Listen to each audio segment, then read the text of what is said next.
In section 9.2 we're going to start talking about series first of all.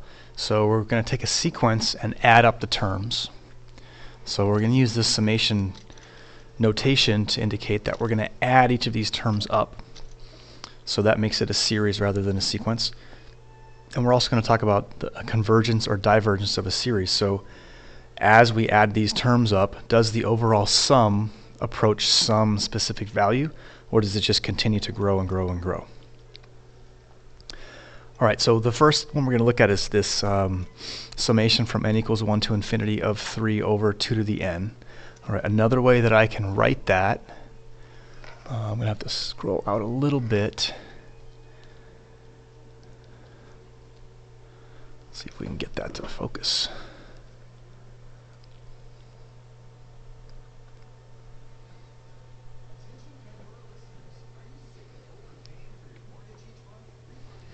Alright, so I could also write this as summation from n equals 1 to infinity of 3 times 1/2 to the n. Right, so that's a little bit more like what we're used to seeing. And anytime, in this case, our first term is 3/2, and our r is 1/2. All right. We can always find our r if we take the second term and divide it by the first term.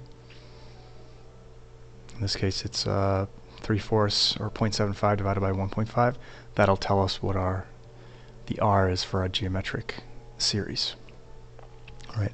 So the first part of these notes asks us to list the first 10 terms of the sequence of partial sums and list them. So rather than make you sit here and listen and or watch me punch these into the calculator, I've done these beforehand, so I'm just gonna show them to you here. All right. These are the results that we get when, in other words, here is the first term by itself. S sub 2 is when I add up the first 2 terms. That's the second partial sum. All right, S sub 3 is the third partial sum. It's what I get when I add up the first 3 terms. I mislabeled this one. This should be S sub 4. That's the fourth partial sum. And that's what I get when I add up the first 4 terms and so on. So you can see these values, they're growing. They get bigger each time, but they don't get much bigger after a while.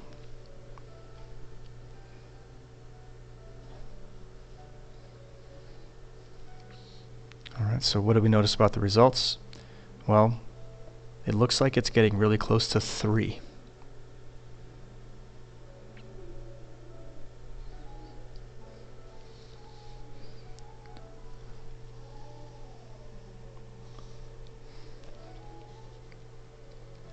So when we learned in pre-calculus this formula for the sum of an infinite geometric series, we learned this.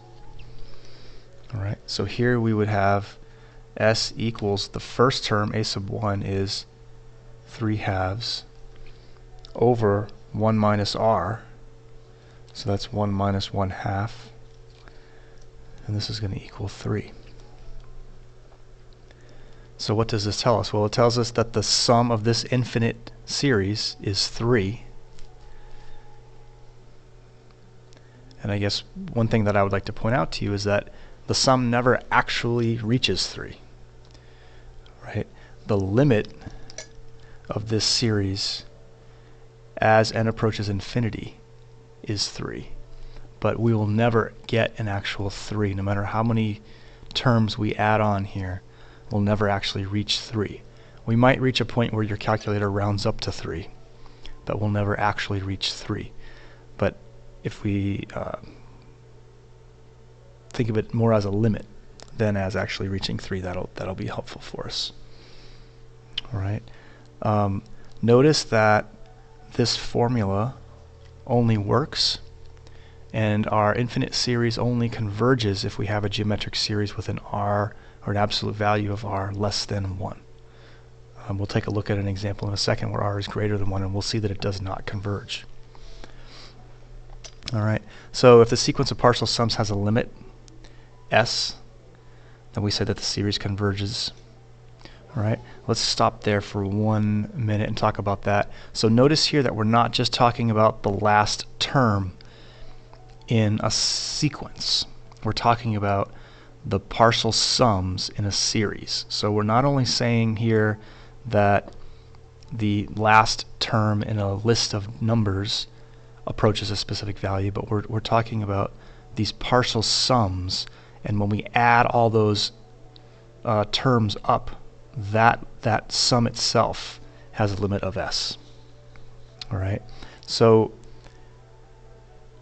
when we have a convergent series, the difference between s, which is the actual value of the infinite sum, the limit there, this 3 in our case specifically here, minus the partial sum that we have, is called the error or the remainder.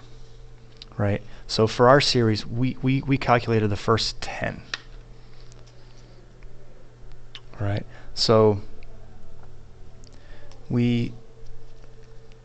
our remainder or our error, they're interchangeable terms, right, is 3 minus 2.997